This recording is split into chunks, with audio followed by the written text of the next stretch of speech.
Hi, my name is Dave Reske, CEO of Now Speed Marketing, and welcome to this edition of Marketing in the Now, where we talk about the best ideas of digital marketing. And my guest today is Pam Boiros, a fractional CMO and creator of the Marketing AI Jumpstart, which we're going to be talking about this morning. She's a senior marketing leader with a wealth of experience, and I'm excited to hear about how she's been helping organizations adapt to AI. Pam, welcome to the show. I'm thrilled to be here, David. Thanks for inviting me. So everyone's talking about AI, obviously, but you shared a very powerful idea with me in our conversation, and that is that the heart of AI transformation is people. And what do you mean by that? Thanks for asking about that. I think it is really important. We have seen a lot of digital technologies brought into marketing over the last 20 years, even longer than that, if we think about word processing and spreadsheets and things like that. And a lot of digital literacy skills have been individual skills. You need to get good at doing emails. You need to get good at building Excel spreadsheets and models and things like that. And even when we've brought in really transformative type technologies into marketing, like marketing automation systems and ABM platforms and intent data and all of the marketing tech stack that we have at our disposal, I think a couple of things. One is no one ever got emotional about any of those types of technologies, right? And there's a lot of emotion that's coming into the kind of the AI transformation, which we'll get into in just a second. And a lot of the skills required to master those technologies were really individual digital literacy skills. You went off and you got really good at Excel, or you got a Marketo or a HubSpot certification, and you as an individual became trained in that area of expertise. What we're seeing with AI, and a lot of companies, certainly are experimenting with AI, but most companies haven't really yet seen the kind of transformative impact with AI. And part of that is because some companies kind of took a tool and threw it at people and said, figure out a way to use this. And really, there's a couple of things. One is AI. I always say AI is a team sport because this is really a transformation in how workflows work. We're not just sprinkling a little bit of AI onto existing work and existing workflows. We really need to reimagine the work. And in order to do that, we need to engage everybody from the senior leader to the most junior marketing coordinator to re-envision how work is done. And that can be challenging and it can be scary because that's a big change initiative. And inherently, because of all the headlines in AI, people are thinking about job loss and they're thinking about, like, what does this mean for their career security and all that kind of stuff. So there's a lot of emotions tied up. And when there's emotions tied up, you need to tackle it really as a people transformation issue. Yeah, that makes a lot of sense. I just want to unpack some of the things that you've said there. On the emotional issue, one thing people are talking about is the fear that people have Yeah. about AI. So let's just Yeah. talk about the fear piece. Where do you think that fear is coming from? And, what can organizations do to mitigate that fear? Yeah. I think the fear is coming from a number of different places. One is we've never really seen a technology that is quite like this before. People are talking about this as it's equivalent to the Industrial Revolution. It's equivalent in scope and scale to the Internet Revolution. I agree with that. However, it's happening a lot faster on such a much compressed timeline. Plus, we live in a world of 24/7 headlines and media and scrolling and all this kind of stuff. So simultaneously, I think people are seeing the power of AI, the incredible power to create and to solve new problems.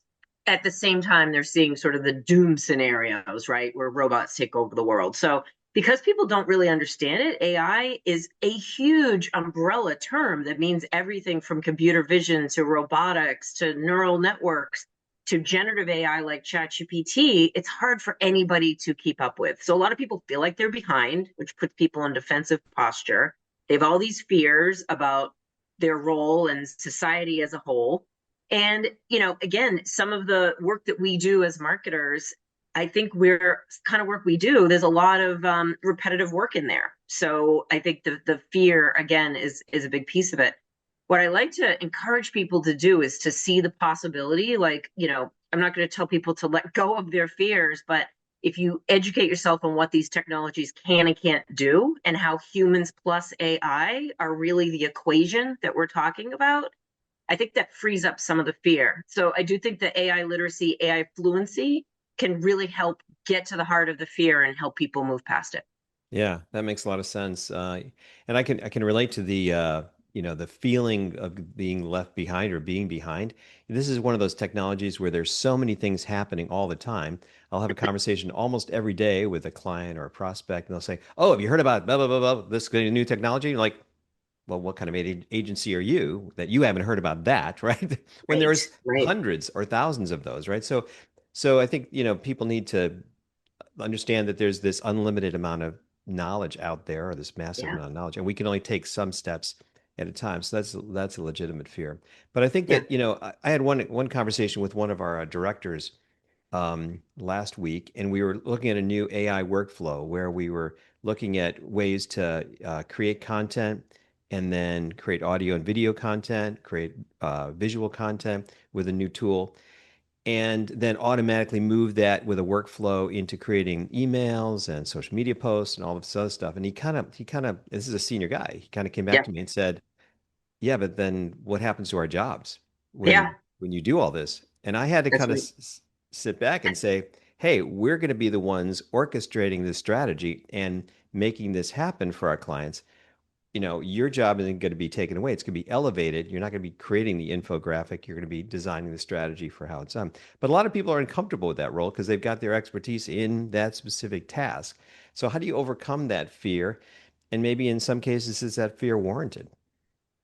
Yeah, I think the fear is a little warranted. And people have different levels of comfort with change. I think change, agility, and comfort with ambiguity is going to be the superpower of maybe the next 5 years.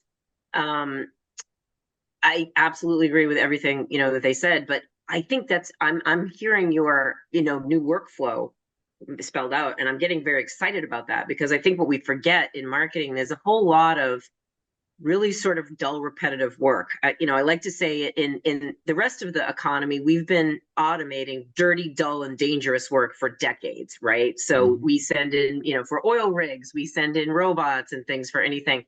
And we haven't really had that in white collar work as much. So we don't have as much dangerous, we don't have as much dirty, but we certainly do have dull. And I think we've just kind of come to the fact that if you're going to launch a campaign, you've got all those intermediary steps.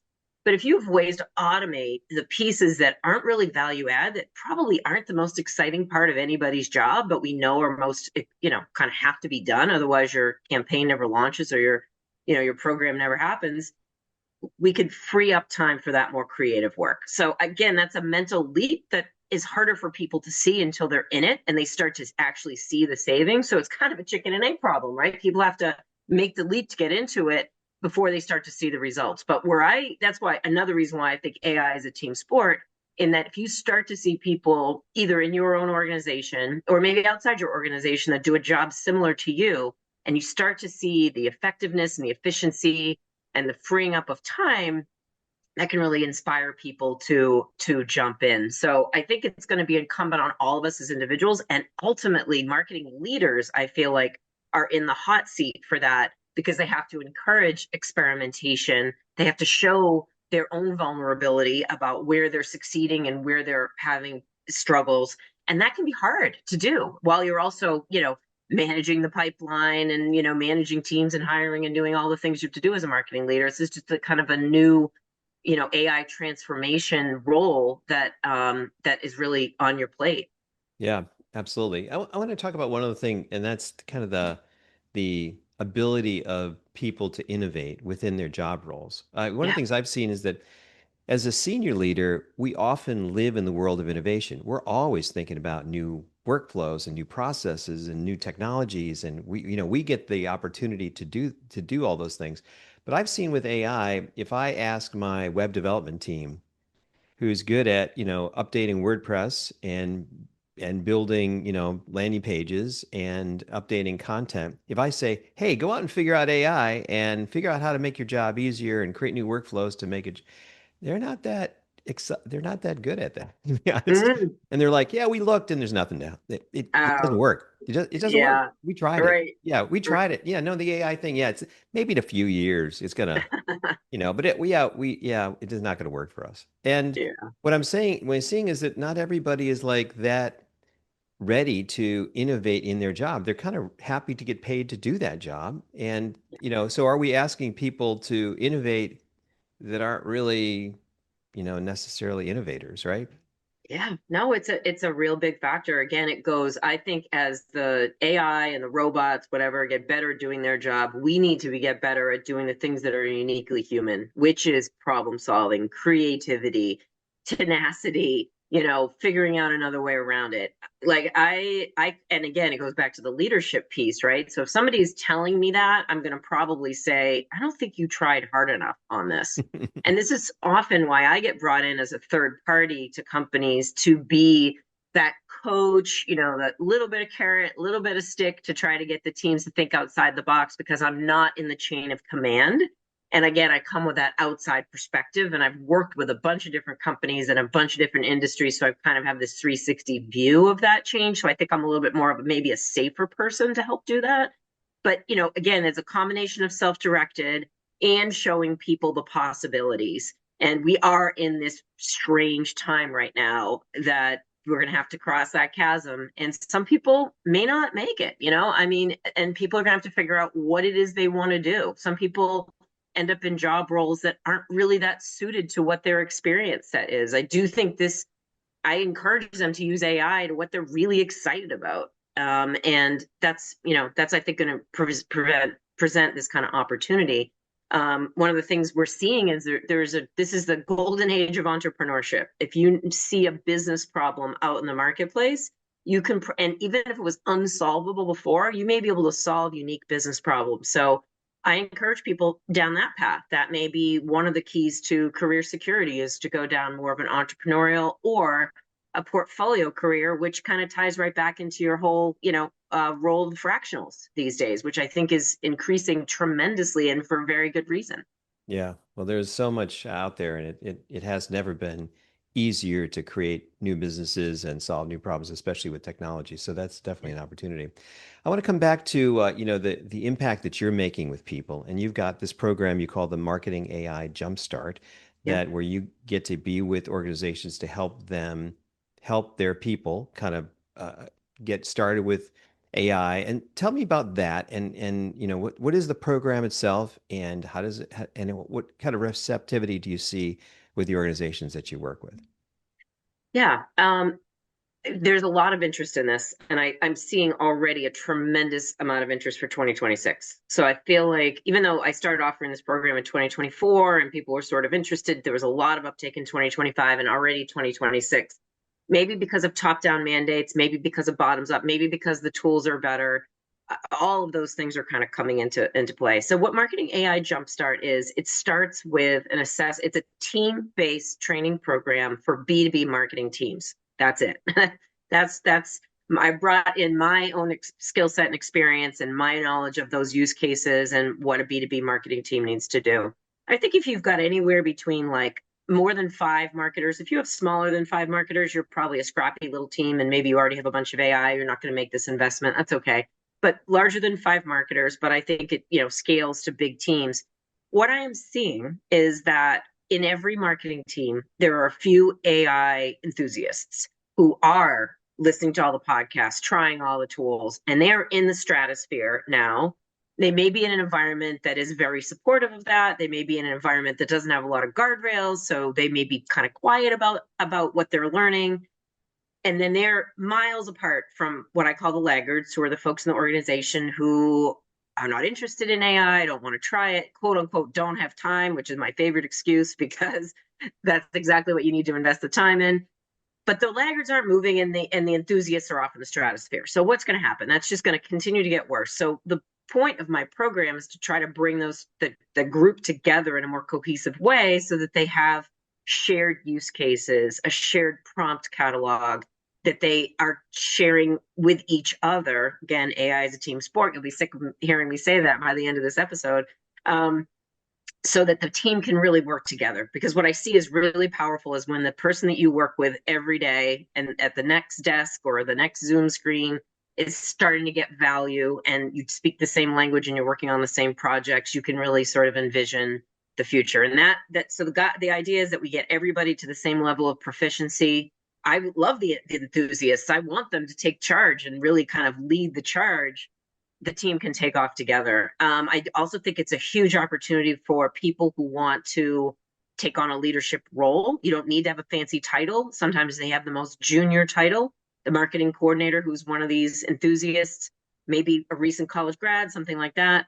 They can really make a name for themselves as a leader in the AI task force, and that's a real career proofing kind of role to take on. Yeah, so really powerful. So you're bringing basically you're closing the gaps between those AI enthusiasts and the laggards, as we call them, as Yeah, you call them, yeah. and then kind of bring up their skills so everybody's can learn from each other. Talk to me about what you're seeing. Is this like other technology adoptions where there's maybe gaps between older and younger employees, or men and women, or people from different educational backgrounds? How are you seeing that play out in the AI adoption cycle? Yeah, I mean, one of the other things I do when I'm not a fractional CMO or an AI trainer is I'm one of the co-founders of Women Applying AI, which is a Hmm. new nonprofit community, free community membership for any woman, regardless of where she is on her AI journey. And part of the reason why I got so involved in that movement is because women are 25% less likely to embrace AI tools. And this is the stat that really keeps me up at night, but 79% of working women today are in roles highly likely to be disrupted by Gen AI. Hmm. Now, for men, it's 58%, which is also, a big chunk of the workforce, but a 21 percentage point difference between those two is massive. And part of that is because women over the last, 4 or 5 decades have made great strides into white collar work and some of the traditional women's roles, which are sometimes called pink collar work.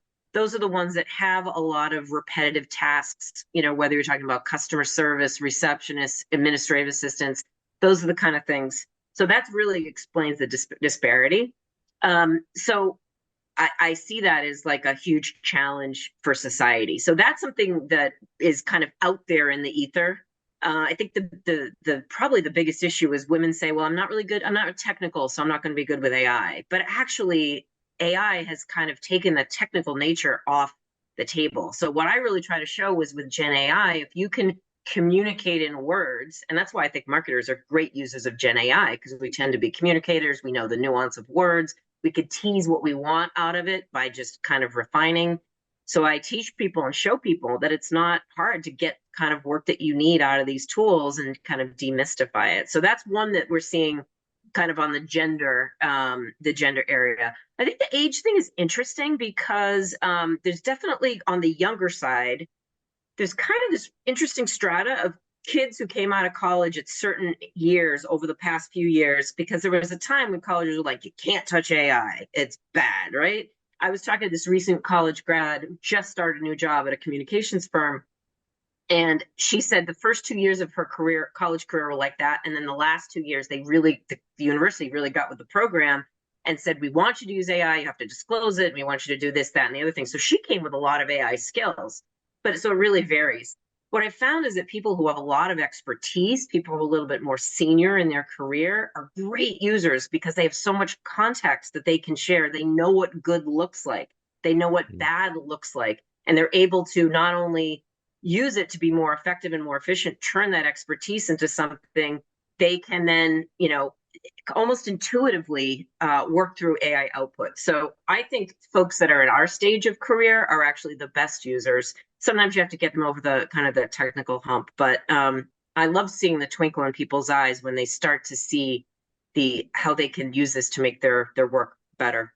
Yeah, I've experienced that myself. I mean, when you start to see AI and Gen AI be a thought partner Yeah, to help you accelerate the research, kind of take your ideas and move them forward, stress test them, kind of you use that as a thought partner. It helps experts kind of move their ideas faster through the organization, or make more of an impact faster. So that might mean that older employees who've got more experience are well positioned to do that, unless maybe you're an older employer who's got a specific task kind of oriented job. That might be a different kind of thing. But I think yeah, experts. It's interesting that you mentioned students. So I'm also an adjunct professor at Boston College, and I teach a class on business planning. And I'm kind of wrestling with how to leverage AI in the classroom because I don't want someone to just put in their business idea and say, write me a business plan, right. right? I kind Yeah, of need them to learn how a business works and how to go through all the steps. But I don't want them to just do that, but I really want them to use AI for the research and make it much richer and deeper and better. Because sometimes I get really crappy plans back, on I'm sure. I'm sure about you do. yeah. So Yeah, I mean, in order to learn something, learning requires struggle, a little bit of struggle, right? So if you just get perfect output and you turn that in, you really, as a student, you're really cheating yourself. And, I think about what people are paying to attend any university these days, to just do that just seems like, what's the point? So I think there's lots of ways. And again, you're also working within the confines of the university, right? What are their guidelines? So as an individual professor, you need to work within that. But I think there's a lot of really things you could do. Again, if you ask them to show their work, right? It's the equivalent of showing your work. What did you get as output? How did you refine it? What were questions did you ask? Did you check all the citations? Those kinds of skills are going to be the skills that employers will be looking for in the future with an AI powered workforce. yeah, absolutely. I want to come back to the Marketing AI Jumpstart program that you Yeah, do. What are the benefits of the organization getting yeah, from that? Because obviously we've been talking a lot about the issues around workers and their fears and their struggles and how they can embrace this and different, roles and how, they're dealing with this. But what is the organization's interest in all of this? And yeah. what does the organization really get out of the Jumpstart program? Yeah.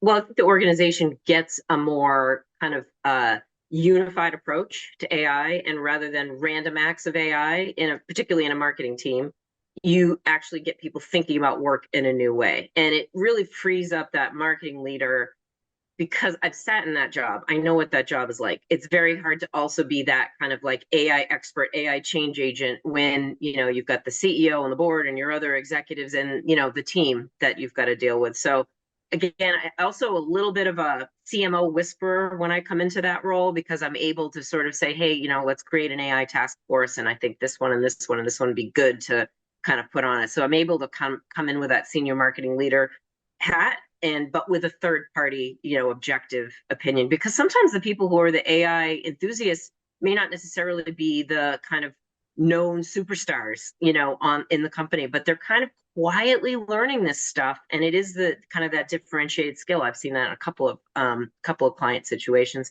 So I think what you get is a more effective and more efficient workforce, and one that knows how to use tools safely, right? So a lot of organizations are still sort of figuring out their AI policies or kind of where the lines are blurred and what data can go into AI tools and what data can't go into AI tools. And, somewhere as we're having this conversation, an intern is feeding, a super secret product roadmap into AI somewhere. And who knows, well, where that's going to come out. So I think that safe, effective use of tools to address workflows and think about workflows differently is really what the organization gets. And what they get is speed. I know you see about time savings, right? So I saved so many hours. It used to take me 8 hours to write a blog post, and now it's like 15 minutes to generate and 2 hours to edit.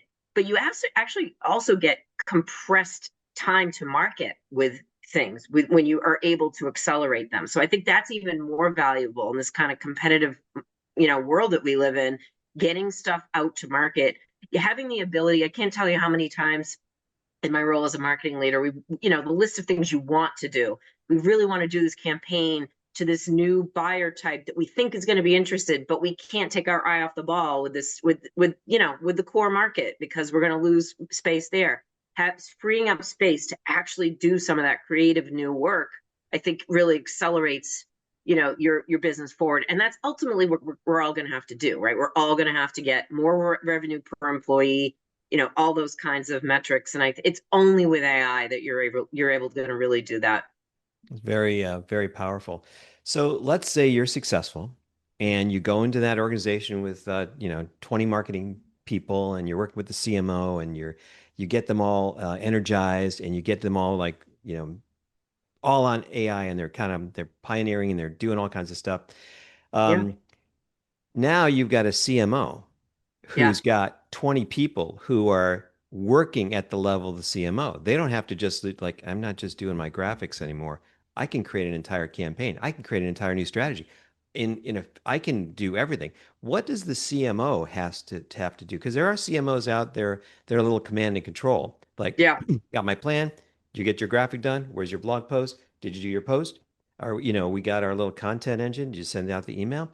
When's the event happening? Did you send the invitation? They're kind of like it's a little manufacturing command and control. But now, if you Yeah. got AI happening, you got 20 people who are like 10x the productivity and 10x the ideas, and they can come to the next Monday meeting with an entirely new marketing plan focused on entirely new personas. You got this opportunity for ideation like out the door. How does the Yeah. CMO have to evolve and kind of now manage and think about this new team that's empowered? Yeah, it's pretty fascinating. I mean, what you're saying sounds pretty exciting to me, but you're right. Like some people are kind of command and control. Um, Yeah, I mean, you can't let it devolve into complete chaos, right? And there is still, the checking. I'm sure you've heard the term work slop, right? So work slop is AI produced work that looks good on the surface, but is very superficial and really doesn't add anything to the game. And I think that is the biggest risk that we're seeing too. People like, hey, here's a new 5 week campaign that does blah blah blah, and here's all the email sequences, and it's just output. It hasn't been looked through. So I always encourage. I want some. If somebody's going to come to me with ideas like that, I want to know that they've thought through all of it. Don't just Mhm. push your dirty work now onto me and say that you've just done Gen AI output. So what I would expect in a case like that is I want them to have thought through absolutely everything, and I want them to have again, if AI is a team sport, think about all the implications. Nobody can execute a campaign on their own. Have you talked to the marketing ops person and, thought about the elements of this campaign? Have you thought about, the impact on the event schedule? I want you to think 360. So if you're going to bring a brand new idea, you got to think like a leader. And I think we're all going to have to think like a leader. But we don't want to push now the work, the heavy work used to be in the beginning, right? So the ideation and the first drafts and the research and all that was the heavy work, and then it kind of got a little bit more streamlined when you refine and edit and publish. Now it's kind of lumpy, right? So it's kind of easy at the beginning, and then this lumpy AI verification, stat verification, SME review, like all that is now the heavy part of the work. But we can't shortchange that, and I think the CMOs have to ensure that that is the case. We can't just, have complete chaos. But I don't know. I get excited about people thinking outside the box, wanting to bring new things, but they're going to have the discipline to see it through to fruition. It's not just the ideation. Yeah, very powerful. Pam, we're in a brave new world, and you are Yeah. leading the charge and really helping people get there and keep their jobs and evolve their jobs and make a difference in lots of organizations. So it's amazing. Thank you for all you're doing and the impact that you're making. If people want to connect with you directly and learn more about this program or your role or your skills or just have a conversation, what's the best way for them to get in touch with you?